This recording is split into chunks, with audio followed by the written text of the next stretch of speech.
Tonight, we're going to talk about equity and climate change. I'll tell you a little bit about our speaker. Sorry for the echo. I don't know why that's happening. Joy Frew knew a lot about climate change before most of us, including me, knew that it was cool. She's been working on it a long time and involved with different groups. And she was doing this in Washington State and other places. And then came to California and she helped found the Farmer Climate Action Team. So, Joy, let me go ahead and introduce you and I'll mute myself. Okay, thanks, Tom. Welcome, everybody. I'll go ahead and share my screen. So in 1980, I went to see Jesse Jackson speak in Seattle, and he introduced us to Barry Commoner, a scientist who was running for president that year. He didn't win, but I did read his book called The Poverty of Power. And in 1981, I moved to Whidbey Island and went to work for the Low Income Energy Assistance Program, which was a federal program that still exists today. It was funded by the 1980 windfall oil profits tax, which mitigates high heating and cooling costs for low-income people. And we put on weatherization workshops to teach people how to weatherize their own homes. And they were also able to apply for the weatherization program. And that still exists today for both heating and cooling. I also was secretary of the Whidbey Island Solar Energy Association 10 years before Al Gore invented climate change.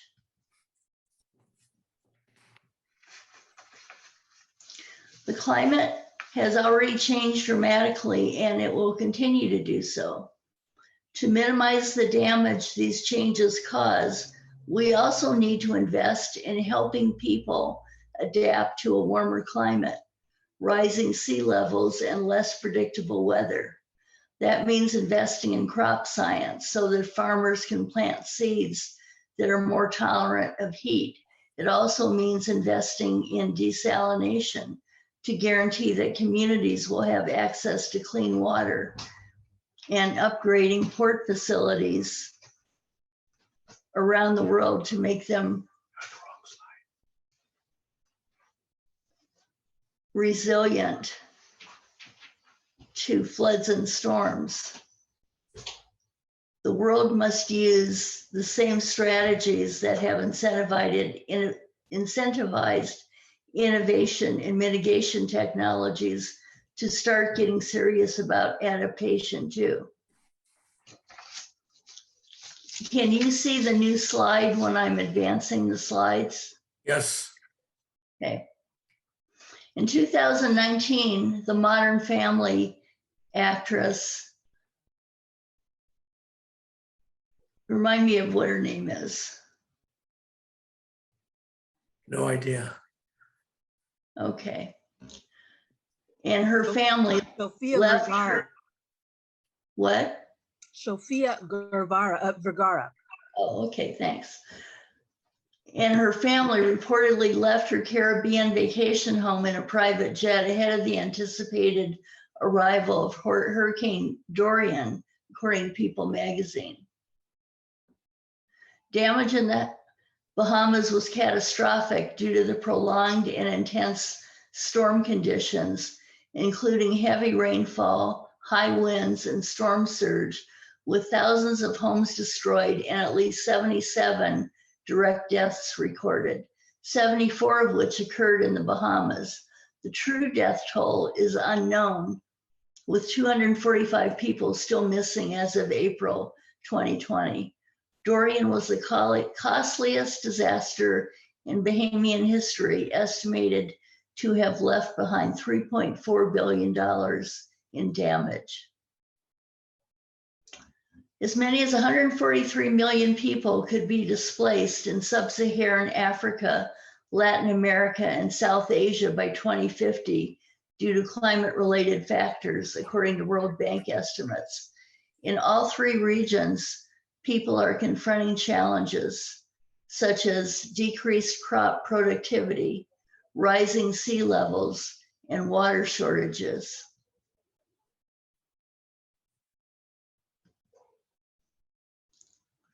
In 2018, the World Health Organization noted that specific populations are more vulnerable to climate change. People living on small islands or other coastal regions, megacities, and mountainous and polar regions are especially at risk, as are children, particularly in poor countries. Health effects are also more severe for elderly people and people with pre-existing medical conditions.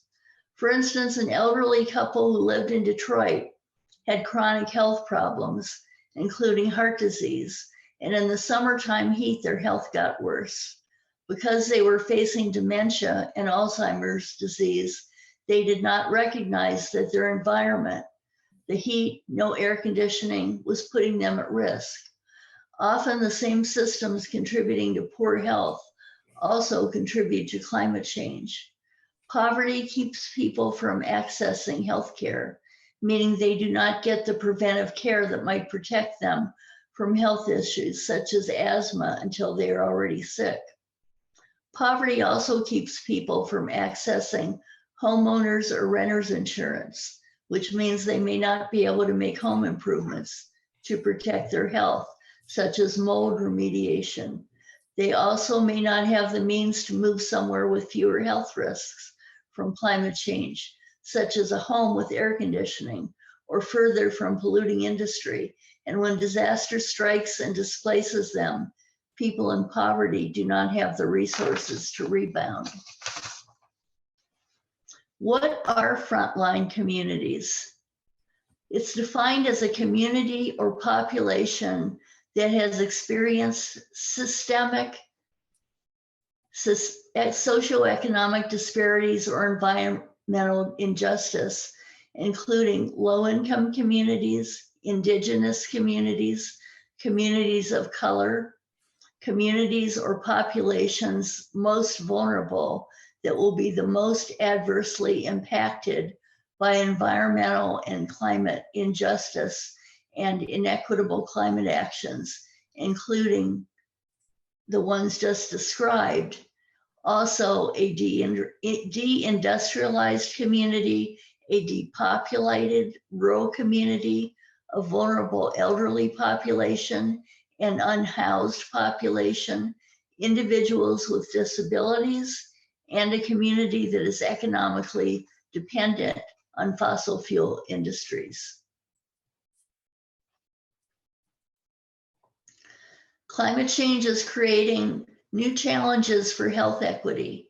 Health equity is achieved when everyone can attain their full potential for health and well-being.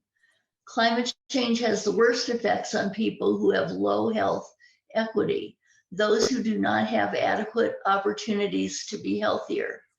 Health inequities themselves contribute to placing individuals and communities at risk of climate change's effects. In 2021, about 800 people died in Oregon, Washington, and British Columbia during a major heat wave, and it was called the worst heat wave in 10,000 years. And we hear that all the time. Every time there's a new climate disaster, it's the worst. The recent Hurricane Ian was supposed to be the worst storm in 500 years. And then they called it a biblical storm. So I don't know who was around 10,000 years ago, but that's what they keep telling us. The temperatures in Portland soared to 116 degrees and smashed heat records in cities and towns across the region. Many of those who died were older and lived alone. Islands are facing devastating impacts of climate change, including increasing droughts and water scarcity, coastal flooding and erosion, changes in rainfall that affect ecosystems and food productions, and adverse impacts to human health. These impacts result in changes in food and water security, loss of identity, climate-induced migration, and threats to sovereignty. In response, island communities are leading climate adaptation strategies, often combining traditional practices and cutting-edge sciences to build the resilience of their communities and ecosystems in the face of increasing climate risk. But biases in climate research prioritize Western science and technological solutions over other systems of knowledge. Pacific Island nations, for instance, fought for the commitment to limit global warming to 1.5 degrees Celsius instead of 2 degrees, because they understood that greater than 1.5 could wipe out entire ecosystems. Some mitigation lessons from traditional agricultural practices include utilizing drought-tolerant species and using seaweed as compost to make soil more fertile, using palm fronds to shade plants during droughts, and planting vegetation to reduce flooding and erosion along coastlines. Islands are losing their habitable space. In 2018, the UN Global Compact for Migration was the first ever global agreement on a common approach to international migration in all its dimensions, including climate change. However, it's not legally binding, and the US voted against it. But more than 38,000 compact migrants currently live in Guam, Hawaii, the Commonwealth of the Northern Mariana Islands, and American Samoa. According to 2018 estimates, and more live on the mainland. In states such as Washington, California, and Oklahoma, we have these climate migrants.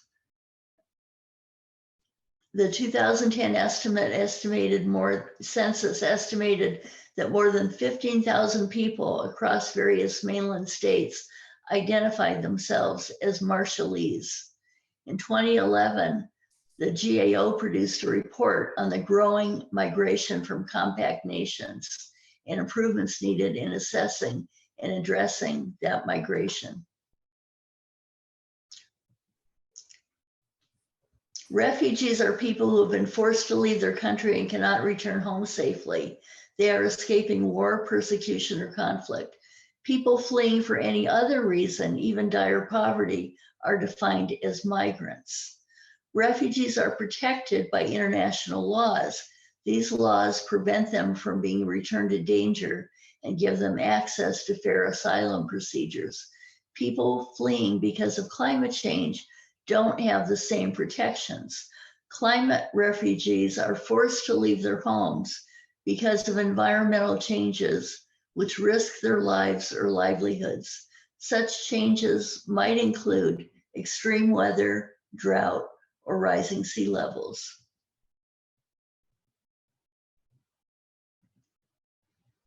Our goal is requiring 100% carbon neutral power by 2030, putting America on a path to having all clean, renewable, and zero emission energy in electricity generation by 2035. In the process, those projects would ideally create a wealth of American jobs. It would create an equity screen for all public spending to analyze the impact on vulnerable communities, requiring polluting corporations to pay the cost of their cleanup, including climate pollution. And it would guarantee 40% of infrastructure spending happen in frontline communities and it would have a GI Bill for energy workers. So in the past 12 months, the US Congress has passed and President Biden signed 3 climate relevant laws: the Inflation Reduction Act, the Bipartisan Infrastructure Law, and the CHIPS and Science Act. And just this week, the UT reported that in the city of San Diego, they are using their infrastructure money to focus the infrastructure spending on South San Diego, an area that has been neglected in the past with infrastructure money, where people are have the highest level of unemployment. So this increased spending and the billions in tax credits will spur hundreds of new clean energy projects and mobilize trillions more in private investments, including what are known as demonstration projects, which will spur the private sector to spend even more. It will have a domino effect, not really a domino effect, more of a pyramid effect, to really light the fire on innovation and also clean jobs and energy transition. So I'm going to stop sharing my screen now and go back and find out if you guys want to discuss this. Anybody have any comments?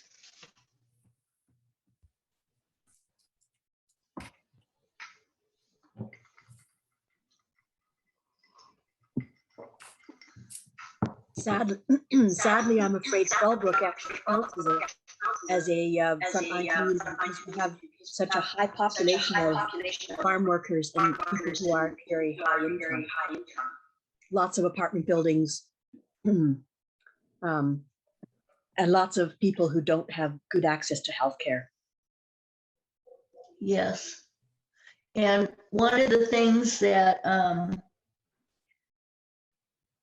that Proposition 30 would do, which is on our ballot this month, is add more money to charging stations, for instance, in the near apartment buildings who don't have access to charging stations.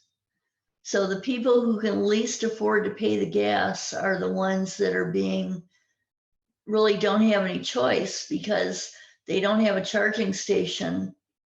Even if they were to buy an electric car, there's no place for them to plug it in. There's not enough places. Yeah, I thought that a lot of the funding was for charging stations along highways and interstates. And of course, we don't have a highway or an interstate going through Fallbrook. So I wasn't sure if we would actually get any of that funding.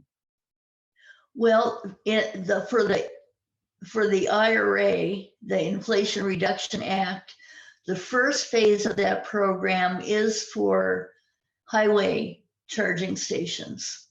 And the secondary part of that program is for central city charging stations. But one thing this Proposition 30 does is that it does require the money to be spent on the charging stations in the inner city. So that is, or I should say, in the areas near apartment buildings. Whether that's the city or the rural areas, I'm not exactly sure. You're right that the rural areas are not being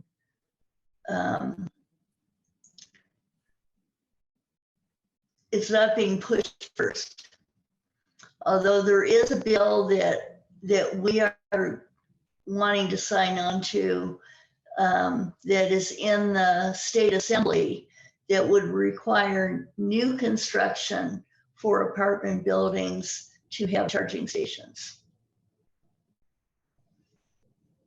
Okay, Dave, sorry to see you go. Sorry we had a late start. I think you saw us anyway. Thanks. See you next time. Okay. There seems to be another perennial issue which comes up periodically, that they are going to start treating solar panels not as advantageous in California. And do you know what the status of that is? I mean, I understand that lots of people can't afford solar panels, but we've actually got 8% of the homes in the United States with solar panels on them. And it's got to be a higher percentage in California. So are you talking about the change in the net metering rules? Yes. Okay, so that still is awaiting a final decision of the CPUC, the Utilities Commission. And I don't believe that decision has been made yet. I think you will hear about it big time once it does get made. And let's how that if they do pass that, we'll make sure it gets on time. I couldn't hear you, Cynthia. Sorry, echo. Just make a decision among us that we will do everything in our power to make sure that if they do pass the plan change in the net metering, that we do everything in our power to get it changed back. Okay. Joy, can you hear Hi, me? Joe. Yes. Yeah, Joy, this is Joe Byer. And Hi, Joe. fantastic presentation. Very, very well organized. The graphics came through very, very well. And just keep up the great work and go Joy. Thanks, Joe. Are you back in town? Are you back in Bonsall? Yes, from Florida. Okay. Rosemary is coming in on Saturday, the 5th of November. Okay. Good deal. Welcome back. Thank you so much. So Joy, it seems to me the issue is the people who need the ability to charge their cars aren't able to do so even if they can afford it. Right. We really need those charging stations all over the place. That And picture, we need faster charging stations. that picture, We need you a showed, 220.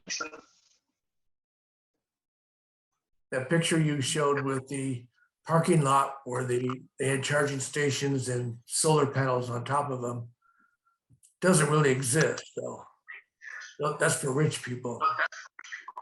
Right. But it's a good idea. Right.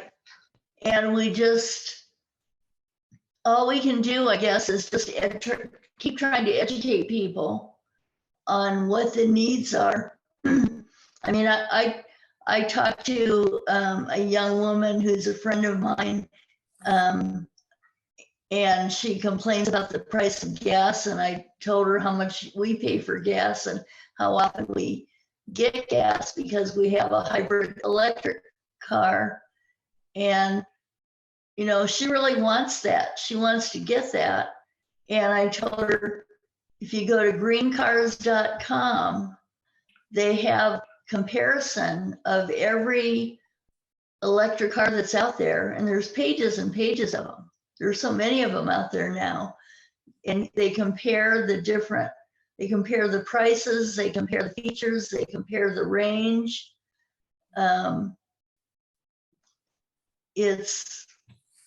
The information is out there.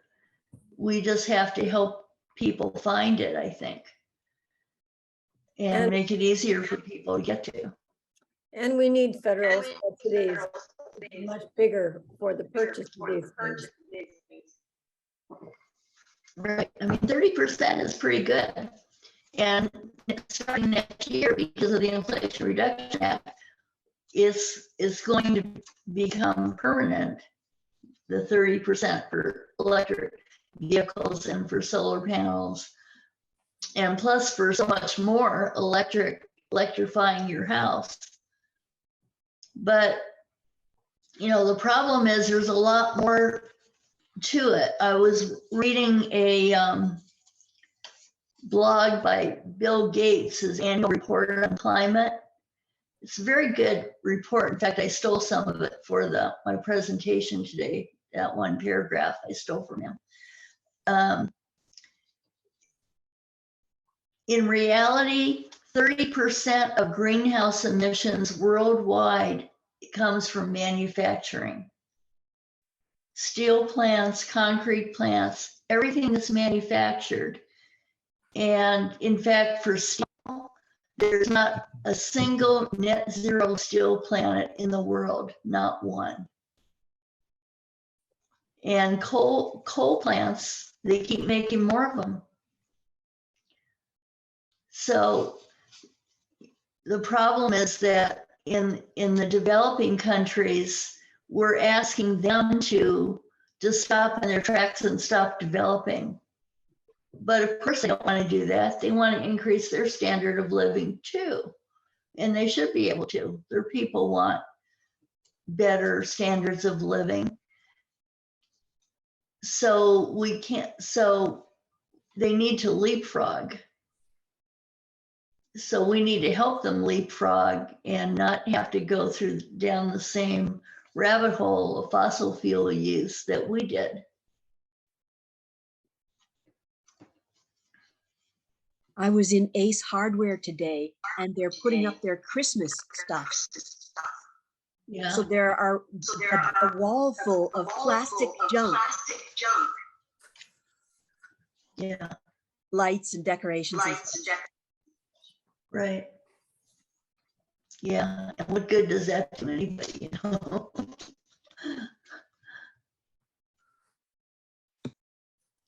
Well, I better run down and get mine before they sell out. Yeah, Tom loves all those decorations. And while you're there, get some Halloween and Thanksgiving decorations. We've got them. We've got the Halloween decorations.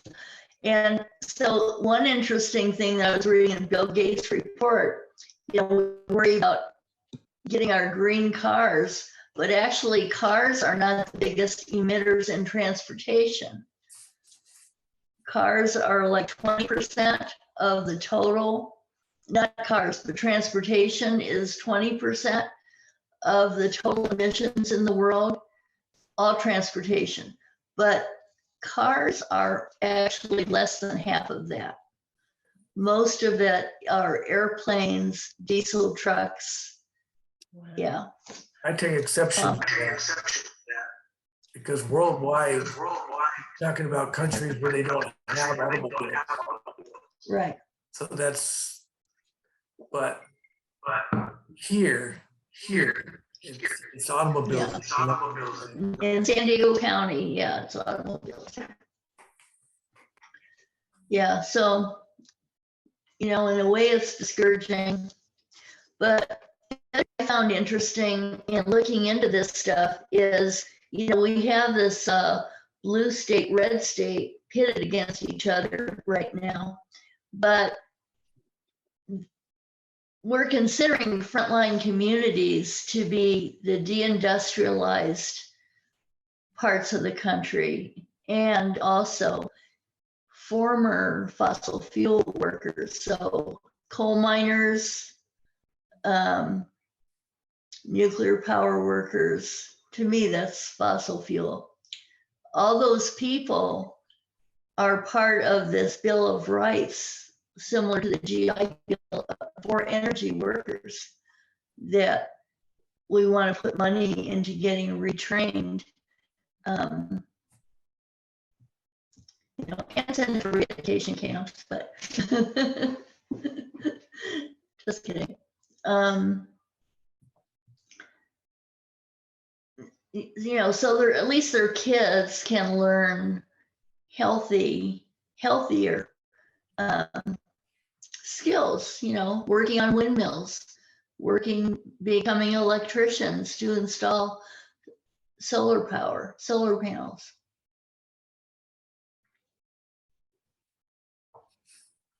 I was So reading there's recently reason to be optimistic. that fossil fuel companies are having a hard time recruiting younger workers. Nobody wants to work for them. Yeah, but I notice utility companies, not so much.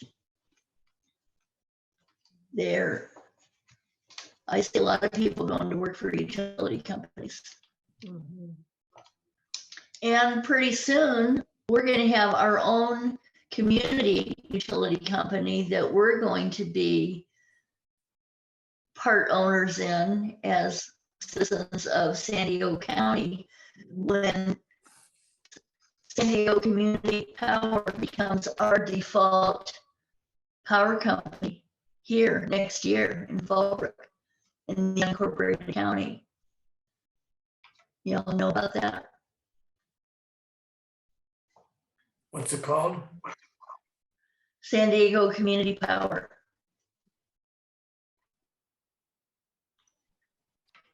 Which is great. Each area has its own ability to fix things and its own challenges. And in San Diego, industrialization is not our problem. But we have all of this sunshine. And Right. we should absolutely take advantage of our unique position to easily reduce our emissions. We should just, I think each state, each region should look at its particular challenges and focus its energies to change on what's going on there. Well, I'm happy and proud of the fact that the island I used to live on in Washington State, Whidbey Island, they have the highest per capita use of solar panels in Washington State. Thank you, Joy. Yeah, I'm taking credit for it because they do get a lot of sunshine there compared to the rest of the state. But I'm sure Spokane gets quite a bit also. But I remember back in the day, back in the early 80s, people were so skeptical of solar power, especially in Washington. They said, you never do that here. But sure enough, they are doing it. For example, wind there also.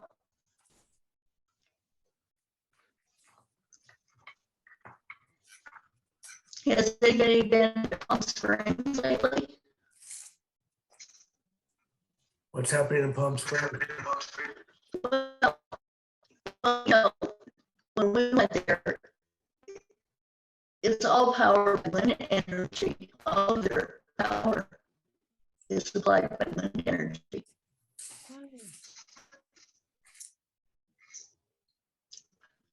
They're pretty much self-reliant. But again, those are higher income people. How is that helping lower income people deal with climate change? Well, I think there's a mix of people in Palm Springs. I know that, you know, the everyday worker bees who work in restaurants and wash dishes and do gardening. I mean, they have their, we saw homeless people kind of suffering in the heat, if I'm not mistaken.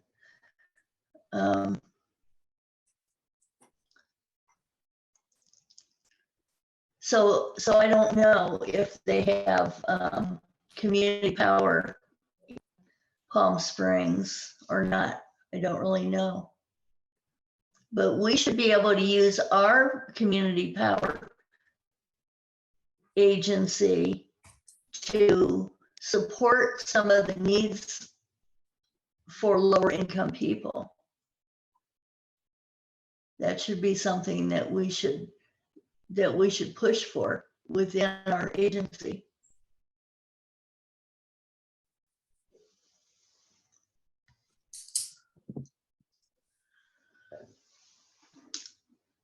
Janet, did you have any thoughts on any of this?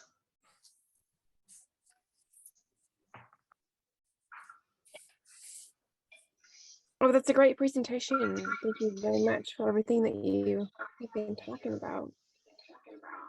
Sure. What are your thoughts about the issue?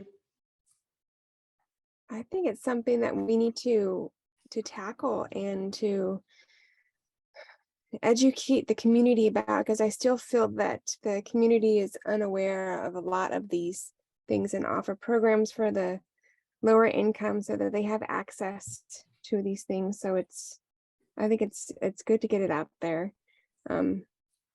This is the first time I've been on this, and it kind of makes me sad that there's so few of us on here.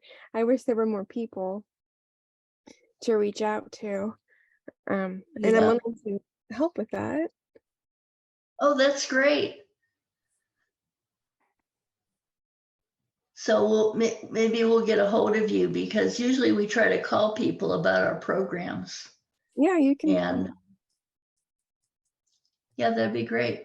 You live in Fallbrook? Yes, we're building a house in Fallbrook. Oh, cool. Okay.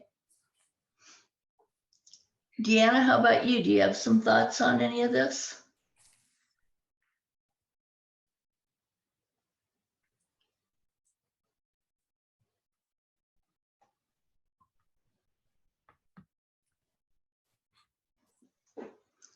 Ken, we haven't seen you in a while. How have you been? You have some thoughts on this?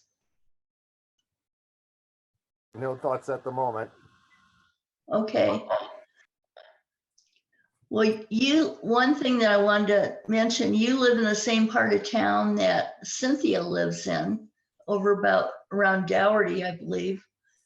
And I know there's not a lot of solar panels going up in that part of town, on the north part of town.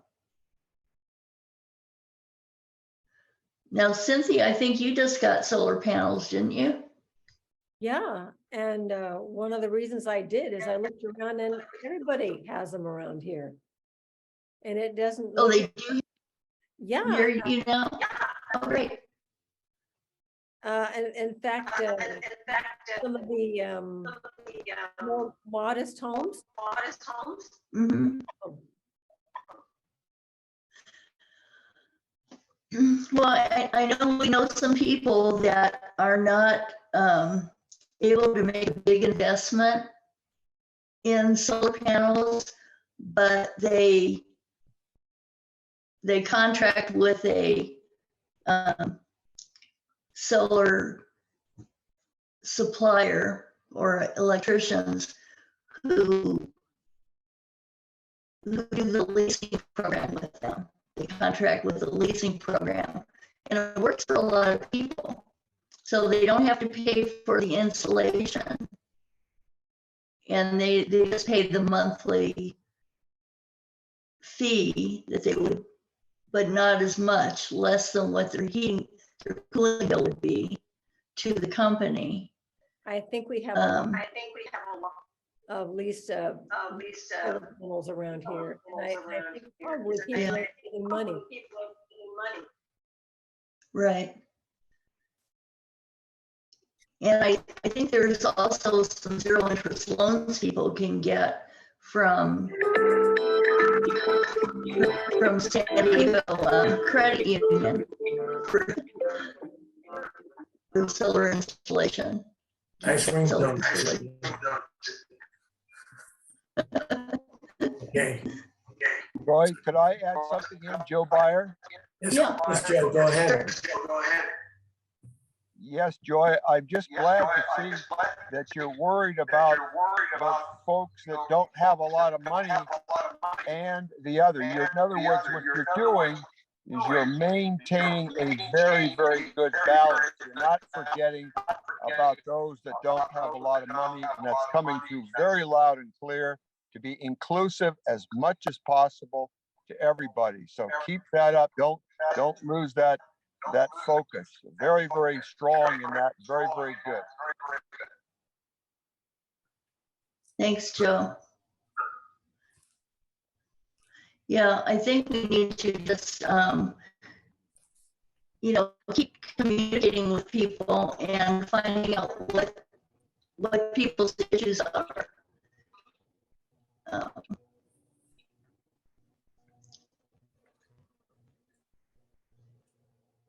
Maybe this is the time to break. Can I tell about next month? Yeah, go ahead. I don't have the slide to put up. Next month, we're going to have Diane Kennedy back. Sorry about the echo.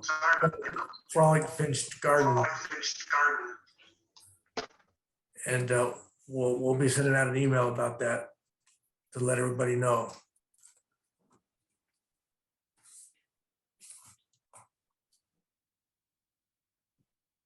Is there anything else?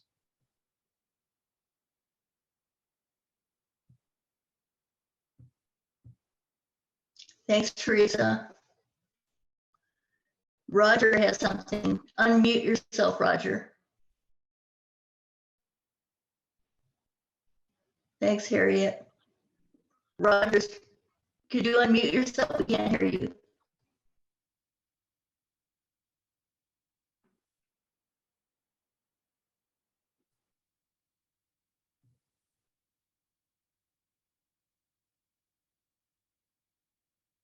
Click on that little microphone symbol, Roger.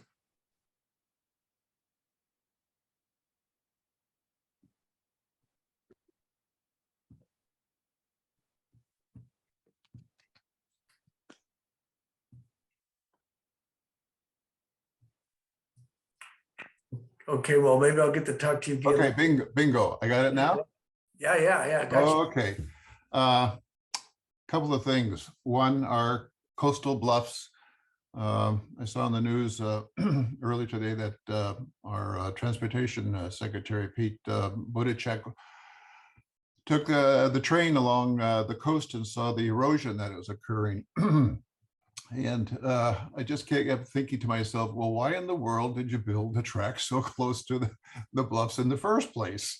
I mean, we had engineers way back when, I'm sure when the rails went in, should have foreseen this catastrophe coming, and that they are going to plan for a tunnel inland somewhere along the coastal route. Wow, is that going to be $1.50?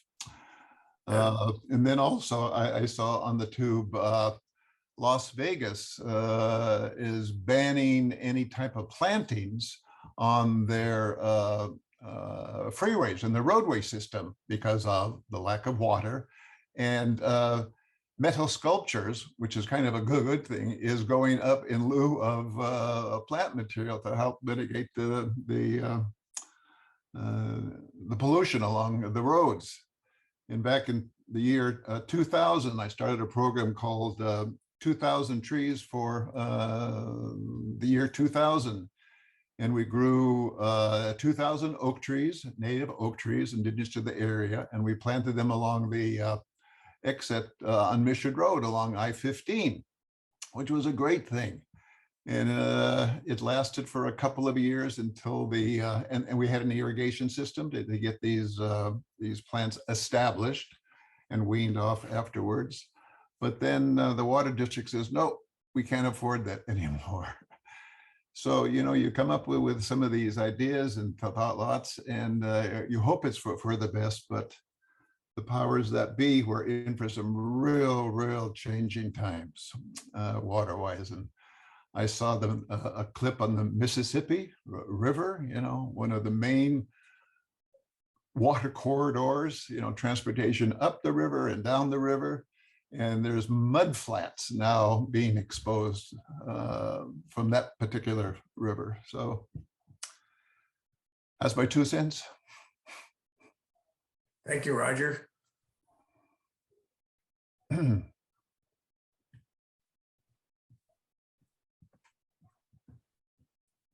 Okay, so I don't see them. Let's see what there's some more chats here. Did I miss any questions? Thank you. All right.